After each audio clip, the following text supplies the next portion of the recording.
Kurang piye to ya? Ndok bebek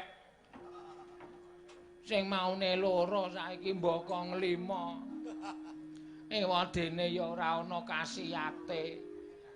Apa nek ngono ora kok aku sing elek ning lemahe sing cengkar. Tobat sampun ngantos ngendika kados mekaten.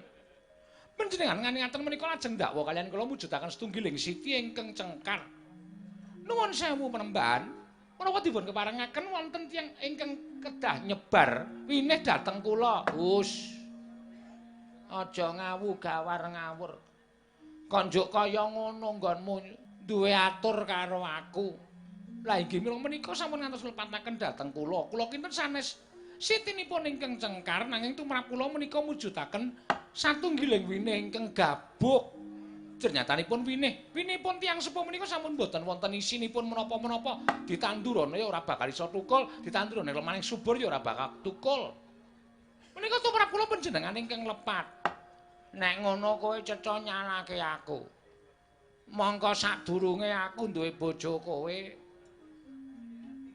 Kuwi janjane aku niatku arep ngepek karo wong liya. Ning gandeng kowe adreng, ning nyatane saiki kowe bareng tak tanduri ora iso tukul-tukul kaya ngono terus aku kudu piye?